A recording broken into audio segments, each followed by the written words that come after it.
Hello. Welcome everyone. I'm so glad to be here with you this morning. I am Carolyn Dube, if you're not familiar with me, and I like to play with gel prints. And boy, do I play with those things. And so I end up making a bunch of them. So I hope you've had a chance to watch my video that went up today about how I organize them. And I will say that when organizing anything, it is so personal. And how I do it right now may not be the same way that I do it 5 years from now, because it just depends on how things ebb and flow and space and where preferences go and all that kind of stuff. So what I've shared with you in that video and what I'll share today, it's my point of view for what works for me that I'm sharing with you. I want you to know the how and the why, so then you can use that to apply it to your situation to find what fits and works for you. So, and there are all these names going by so quickly. Oh my gosh. Goodness. Okay, well, all right. The tongue's tying already here. Well, hello, Marilee. Hello, Jane. Hello, Joyce. Hello, Debbie. So many. Okay, so we've got a question from Tiffany. She says, I've organized my gel prints, started a place to hold my Tim Holtz ephemera, and look to see where's the best way to find my supplies. So in general, when I organize my space, I treat it like Central Park in Times Square real estate. Anything in New York, any of the buildings that border Central Park, those are expensive. That's top-notch real estate. And anything that is within arm's reach or within my sight line, that is my top-notch real estate. So the stuff that I grab frequently, those things I make the easiest to get to. So things like scissors, I'm always grabbing those. I make them easy to get. Things that I don't use very often, I don't put front and center because that's reserved for the things that save me time. So it comes down to what do you reach for and what kind of shelving do you have? So I have right near where my main workspace is, I have a shelf that has a stack of ugly gel prints. I called them the yucks or they're the ones you sort of go, ugh. I keep them right there because whenever I need a cleanup paper, when I just need to throw some paint on something, I've got them right there and I don't care what they look like. Like I just grabbed the stack here. These are my who cares stack. That to me is important because I want to use up any of the paint that I've left on my palette, on a brush. I want to put it somewhere. If I'm going to clean something off of a plate, I'm just going to grab that print and add some more layers to it. So for me, having that stack right there is really, really helpful. But perhaps there's something else that you grab for that you want to have right there in that spot. It's really about what makes it easier for you and what's easiest. So, all righty. So we got a question here. You have a really fun way on how you name colors. Frenemy and friends, can you tell us more about that? Yeah, with colors that are friends are any of the ones that anytime you mix them together, they absolutely make a color that you love. And so friend colors, no matter what you do, you're going to be happy with them. Frenemy colors, anytime that you've got those and you mix them together, wet to wet, that kind of thing, you end up with muddier, darker colors, that kind of thing. So for me, colors that mix together that make ones I love, those are the friend colors. And the frenemies are the ones that when you mix them together, you get sort of that muddy, dark kind of thing. Let's see, Joyce asks, where do you find large stencils? All right, Joyce, you got to clarify that for me. Because when you say a large stencil, that's a pretty loaded statement. Because to me, a large stencil is like this big. And to some people, a large stencil is like this. So for me, all of my stencils come from Stencil Girl products. They have wonderful little 4x4s. They have 6x6s. 9x12s, which are a little bit bigger than a sheet of paper. And then they also have ones that are, I think, 24 by, they're big, kind of almost like a double stencil. So they have some designs in that size. So they've got a bunch of options there for you at Stencil Girl. All right, so let's see. The next question is, good morning. How do you use your prints and scrapbooking as backgrounds or more for die cutting? I've just started printing and trying to decide what station to put them near. Oh, fantastic question, because this is something I've gone through as I start doing something new and I wonder how it's going to incorporate what I already have, what I already enjoy. So the best thing I can say to you is put it where it makes sense right now. But if you find that you're not reaching for it, you're not using it as much as you want, try it in the other location. So, or you can make 2 stacks. And when it comes to die cutting, I can take some pretty prints, and when I die cut it, they look fantastic. So you might have a stack of Who Cares prints by the die cutting machine to just run some quick cuts with. As far as for scrapbooking, that is something, if you like a clean, crisp scrapbook thing, then these might just be your background papers. For me, gel printing, when I was scrapbooking, let me step back here. When I was scrapbooking many years ago, I was a creative memories consultant. Yes, I was one of those. And I bought all the colored papers because I wanted lots of color even back then. But what I found is for gel printing, if I even do just solid colors of paper, I have whatever color I want, as many pages of it as I want. But there's something just a little more interesting about a painted background than a solid piece of colored paper. So you might have just some solid colors. And in the video I talk about that's in the summit today, I have stacks. I have stacks of solid color papers. I put like the greens and yellows together, the reds and oranges together, and the purples and blues. And boy, testing my brain here. They're just in those 3 stacks so that I quickly can grab something for scrapbooking for those basics. And then anytime you want to put a punch color anywhere you would use pattern paper, all those things that you've bought, all the interesting papers, when you're gel printing, you can make some of your own.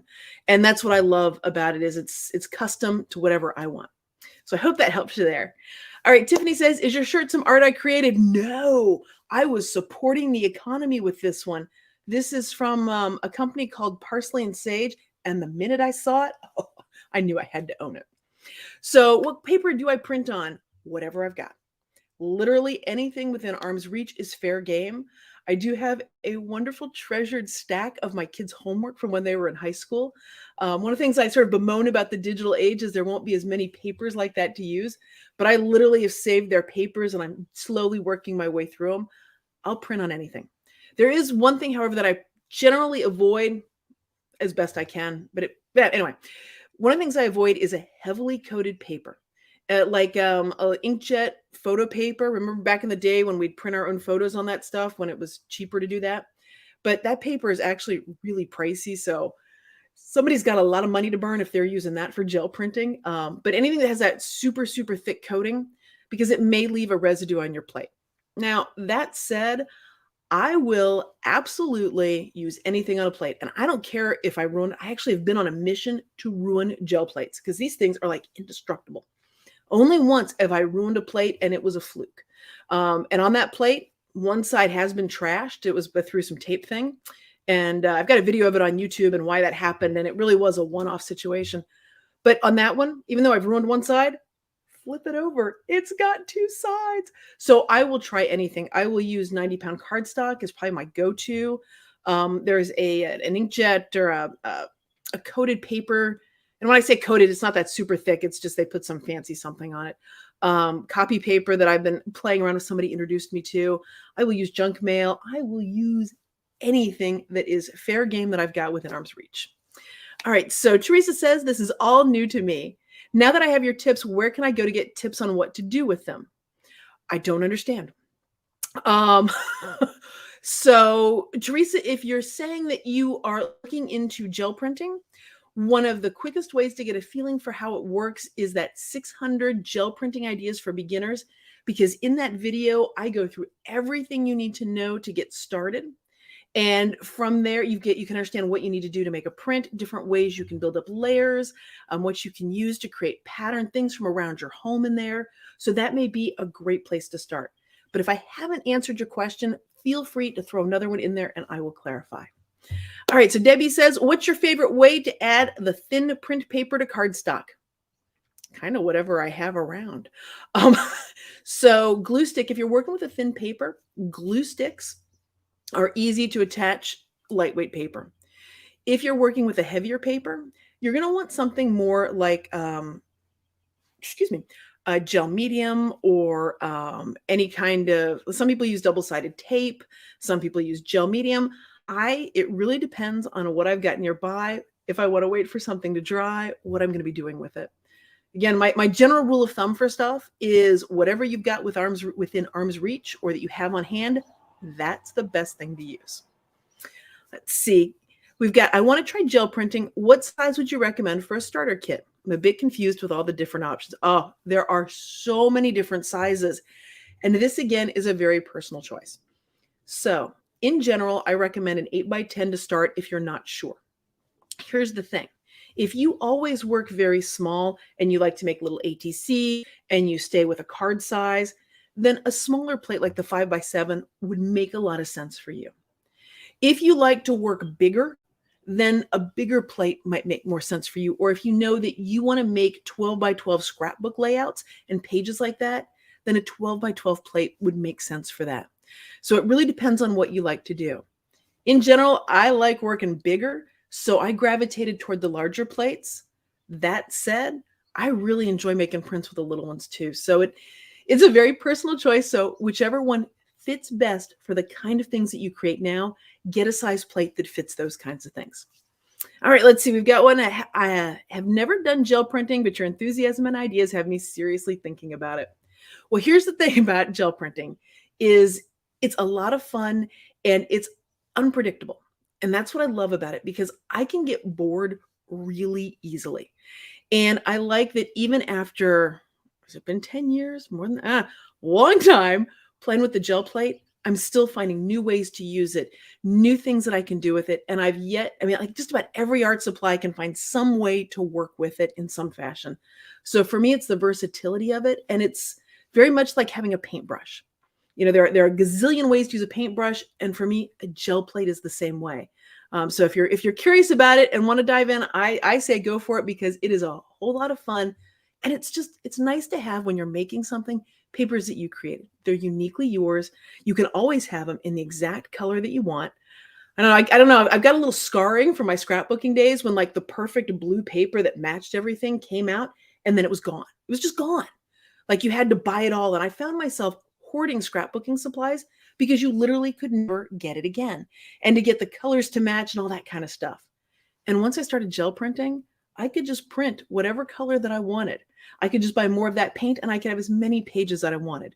So for me, it was a lot of freedom that came with it too. And I wasn't so much trapped by whatever product was for sale that season and hope I bought enough for whatever I was going to create with it. Let's see. What do I do with the prints when they are done? Great question. So there are two things that I do with them. One is I use them however I'd use paper. So whatever you use patterned or colored paper for, you can use your gel prints for. Are you a card maker? Make cards. If you like doing collages, if you do swaps, if you do altered postcards, that kind of stuff, use them for that. Scrapbooking, it's fantastic to get your own paper into those. Making holiday cards, whatever it is, whatever craft, whatever thing you like to make. I've made lampshades with them. I make gift bags with them. But there's a special stack. Now that's most of my prints, but then I have a very special stack. And this is the stack that I pull out and I just touch. And I literally just enjoy touching them, looking at them. They're like souvenirs of playtime. The way you might look through photos or treasures from a vacation. For me, that's what some of the gel prints are. It's a touchstone to that play, to that fun. So especially if I'm having an off day, I will just go through the stack of prints because I just love all the pattern, the colors, the way it plays together. It's just magic for me. So those are the two ways that I use my prints. Okay, so how to keep them from curling up. So when you pull the paper, let's see if I can grab a plate here. It's a dirty plate. I'm sure you all won't mind that. Let me grab a little piece of paper. So this is an index card size one. When you put the paper on it, can you all just pretend this is all wet paint and the print's going to come up? None will, but you'll pretend with me. When you lift it up, because of the suction between the paper and the plate, you do get that curling. But here's the thing. If you don't want your papers to curl at all, pull the plate off. The plate will do the curling and your paper will stay completely flat. Now, I am usually not that patient to do that. So when I have a print, all I do is I roll it the opposite direction. So I will just do that with it, and that'll help it go flat.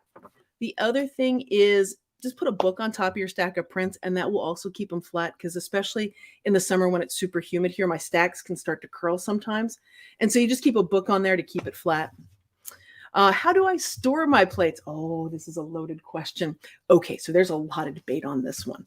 And even the manufacturers have different points of view. So there is no right answer for this.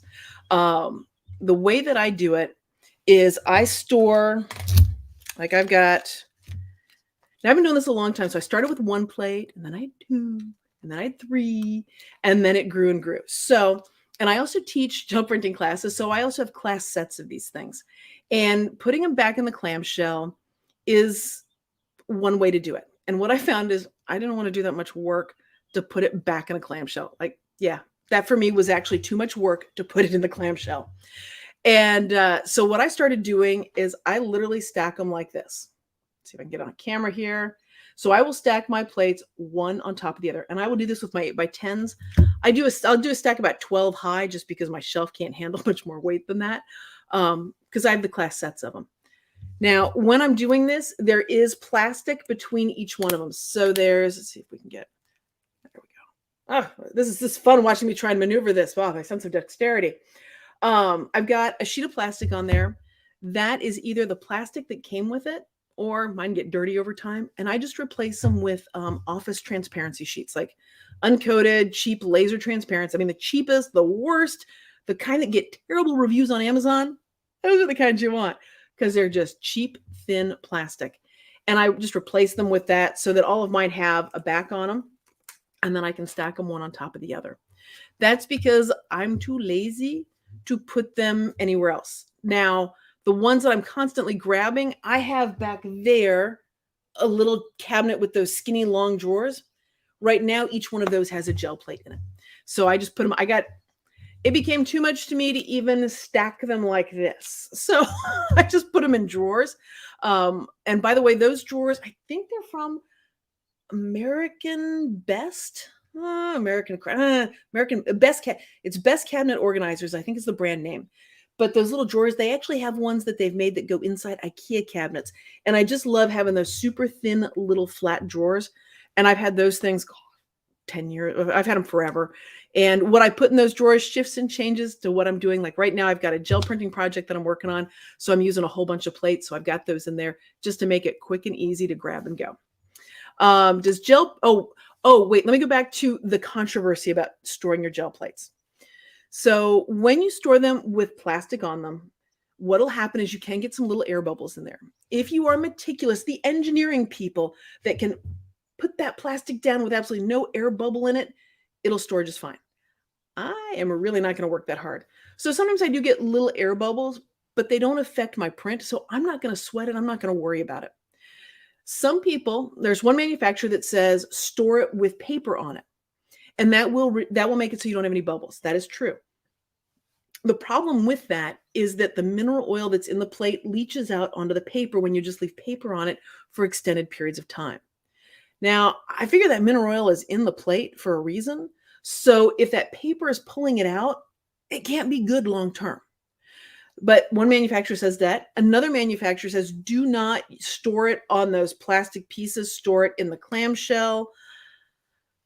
And again, the manufacturers aren't agreeing on this. So that means there are a lot of ways to do it.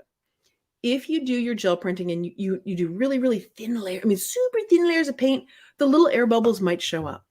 The way that I do it, because I use a generous amount of paint when I'm doing it, it hasn't affected my prints. And I also have a video on YouTube. If you do I did get huge air bubbles one time, and I show you how you can get some of those out. So that's the controversy, the right, the wrong. It's personal preference, what makes sense to you. For me, storing it with paper and having that oil pulled out doesn't make sense to me. I can't explain what it does to the plate exactly, but I know that the way that I store my plates, they've worked this way for years and years and years. So, all right. So next question. Does gel printing use paints exclusively, or can you use inks? So Joanna, you can use just about anything on a gel plate, especially if it's water cleanup. Inks, paints, watercolor, sprays, whatever you've got. The thing is things like inks will behave differently on the plate. So alcohol inks, they're very, very nice on a gel plate. If you've got something like an acrylic ink, because it's water, there's a lot of water in it, and you're putting it on a surface that is made with mineral oil. So it's kind of like the oil water thing. So the more water content there is in whatever you're putting on it, things will bead up. And by the way, that can give you an awesomely cool look, but it won't give you the solid coverage the way an acrylic paint might. And that said, among the different brands of acrylic paints, you will get slightly different looks. So if you get into a more fluid or runny kind of paint, then you're more likely to have some of that beading happen. But it's not a guarantee. So it's really kind of got to try whatever paints you have and see what it does. What things besides stencils do you use to imprint on the gel plate? Oh, we could be here for hours.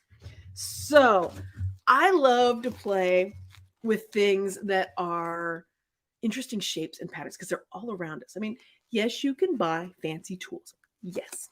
And I do love stencils for getting patterns on there. I absolutely, stencils are probably my favorite things to use on a gel plate. But other things that I love are things like toilet paper. And a little secret about this one, I couldn't share this video I think I was doing this during COVID, but as precious as toilet paper was, I'm like, oh, I can't share this until toilet paper is no longer precious. But you get this great shape that you can put into a print. And then I keep using this roll over and over again. Hardware stores, don't get me started about how much fun you can have in those things. This is a dryer vent. And I've got a video on YouTube where I'm using this. And I also have a video on toilet paper. There's so many possibilities. Anything that you find, if you're willing to get paint on it, you can put it on the plate. From the buttons, like I'll cut out on clothes that are just beyond even giving to Goodwill. I'll cut parts of it out and gel print and get some of that texture and pattern into the print. I mean, when I go to hotels, I love the shapes. I get so excited when we have oval shaped toiletries, those little disposable ones, because those make great little ovals to put onto the plate. Truly, anything that you've got, you can use to make a pattern with on your plate. All right. What's our next question? You guys have been fast and furious with these. What do I do about a dent in my gel plate? So if you mean like a bubble, an indentation, that kind of thing, I've got a video going through how I go about pulling that out. It's more than what I can put in here, but please check it out. How to get the air bubbles out of your gel. I think I call it air bubbles in your plate, something like that. It's on my YouTube channel. And that got it because I had these really deep. I had caverns. I'm like, whoops. And so how I got them up so that they didn't cause any problems in the prints. Why do I have so many of the same size? Because part of it is because I teach in person. And so I have class sets of things. So that's how I ended up with so many of them. But then I started using them, and I will work on multiple plates at any one time. I will have prints that I'm working on in process. So I'm just fortunate to be able to have so many. There are also techniques that you can do when you have multiple plates that are harder to do if you just have one. So it's kind of my shortcut cheat sheet for getting certain looks is to just do it on multiple plates at the same time. Let's see. I need to ask, do they dry out? No. These things sit out on a shelf all the time. They do not dry out. The bigger issue is if you say use your gel plate once a year and you've got it open on the top of the shelf, it might get a layer of dust on it. And then all you have to do is add some paint and take a print and you'll pull all that dust off. That is the biggest issue with it if you're going to leave it out. But mine, they are not airtight. These things, that's a nice thing about these. Before the gel plate was invented, before polygel came up with that, there were people that would make them using gelatin. That's why they're called gel plates. And you monoprinting with it, but you'd have to mix it up. You'd have to refrigerate it. They'd only last so long. They might get moldy. Now, I thought this stuff was so cool. Except I didn't want to take the time to make it. How do you store it? It was just too much work. Even though I bought the gelatin, I was going to do it. 10 years I owned that gelatin and I never made it. And once they came out with these things, then I was off to the races with it. As far as what is a gel plate, it's gel. So the company that makes like the gel press plates, it is Polygel is the parent company, and they actually make medical grade gel. So if you actually go through their warehouse, I got to tour it one time, you have to put on booties, and because it's a clean environment, it's FDA inspected for medical grade things. They do things for plastic surgeons, for after surgery. They do various gels for injuries, that kind of stuff. So it's a very, very regulated thing because of all that. And that's why with theirs, it's hypoallergenic. There's no smell to it because they really are the masters of gel. So whatever goes into that to make it squishy, and that is the thing that makes your gel plate best, is if it has squish. It's that bounce to it. I forget the scientific term for it. It comes down to squish. That's what really helps it do the magic that it does. But they were formerly made with gelatin, and there are ways to make them on their tutorials on YouTube where you can look and see how to make your own. I haven't to this point. At some point maybe I will, but right now I just happily use the ones that can stay on the shelf. Is it possible to remove marks on your plate? When you say marks, Kathy, what do you mean? Do you mean like a paint or a mark of something that you can't remove, like an ink, a color, a stain, that kind of thing? Yes, if you put baby oil on it. So if you smother it in baby oil and wipe it up, and you don't have to be shy, like you can put some pressure on it to pull it up.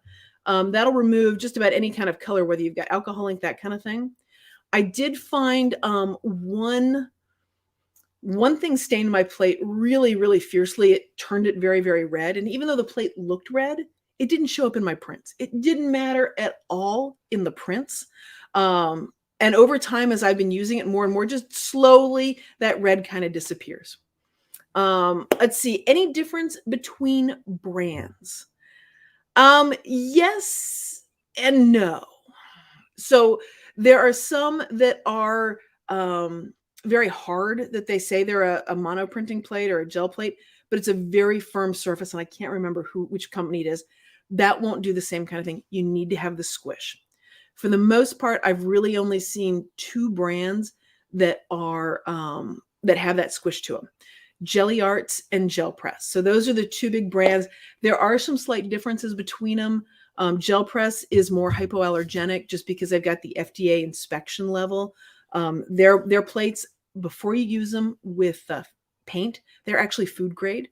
So if you want to do something with fondant or that kind of stuff, if you had a plate that was only used for food things, you could use it for that. I don't have any idea about the Jelly Arts one. But they both do have a fair amount of squish. But Gel Press was the original. They were the ones, their people, Polygel, invented it. So they know a little bit more about how to manage that gel and do those things. Let's see. What do I make with all my prints, or do you keep them all? As a general rule of thumb, I keep all my prints, because if I don't love it yet, it just means I need to add some more layers to it. I personally use them for anytime I need some colored paper, some quick pattern paper. I've got labels like on my baskets. I'll use gel prints to do that. I will use it when making jewelry. I will use it for in my collage, in my art journal. Really anything that I'd use paper for, I would use my gel prints for. How do I keep them from sticking together when you put them in a pile? They just don't. It's generally, I print on one side of the paper. I don't use both sides of it. So I'm generally one side. And so when I stack them there, I haven't had a problem with them sticking. That said, if you do, depending on the kind of paint that I use sticky paint, because I'll use like a Liquitex paint a lot of times, and that can be very sticky. I don't always use a matte paint. So I don't have to do anything to keep them from sticking. So is there something we should never use to clean it with? No, not. I'm trying. Can you give me an example? Like, I'm trying to think of what some people use hand sanitizer to wipe it off, especially after using alcohol inks. I'm a big fan of baby oil, simply because it's just easier on me. No, I mean, these things are pretty. I've yet to, and I perpetually try to ruin them. Like, my goal is to find out what doesn't work on them. And so no, anything that you might use to clean, from dish soap, hand soap, soap and water. My way to clean generally is I put a layer of paint on there, put a piece of paper on there, let it sit for a while, and I lift it off. That's my favorite way to clean the plate. How do I store my paints, brands, color, etc.? So that's personal preference. For people that are doing videos and things that need to work with a specific brand, storing them by brand makes a lot of sense. For me, I like to see all of the colors. And so I actually have them on a shelf where I can just see the end caps of all the different brands. So I've got all my blue ones together, all my green ones together. But that's what works for me. So it's really kind of whatever your preference is. I would love to see some of the you've made with your prints. There, oh, let's see, what post? There was a blog post with it. Oh, let's see. It was the kind of thing, I'll explain what it was. It was when you get the base and you put the print in it, and then you put the glass dome on top of it. So that's what they were. But I've got a blog post somewhere at a colorfuljourney.com. Okay. Can I show us what brayers I have? What do we have to check it has before buying a brayer? So the brayers that I have, this. So I have these. They are considered soft rubber brayer, but let me just explain the word soft and how it's up for interpretation. Like, don't hit me on the head with these things. They are soft like a rubber stamp is soft. They're not soft and squishy. They're not foam. They're solid, and they are a rubber. So I do like the Speedball ones. They've held up very, very well, and I have them in different sizes. And you might be wondering which size to get. What's the difference? This is going to blow your mind. Little brayers cover smaller areas. Bigger brayers cover bigger areas. And the ones in the middle, they do about the middle. So it's really about personal preference. If you like working on a smaller plate, the small one makes sense. So if you're working on a smaller plate, smaller one makes sense. If you're working on a bigger plate, like my go-to is the 2 and the 3-inch. Those are probably my favorites right now. And I'll use like the large one, the 4-inch one, when I'm working on something like the 12 by 14 size plate. But you can use this on a small plate, and you can use that on a big plate. So it's just personal preference. But now the thing that I look for with these is that it's a soft rubber, because that works best for spreading the paint on the gel plate. So I hope that was all helpful to everybody. Thank you all for showing up. You asked so many great questions. I really appreciate you spending the time this Saturday morning.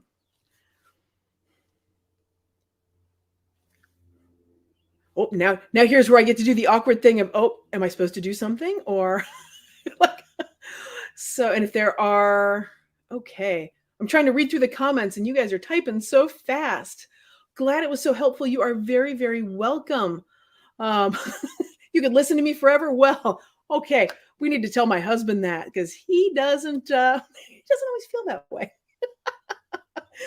Thank you all so, so very, very much. I've enjoyed spending this time, and I hope you all enjoy playing with your gel plates.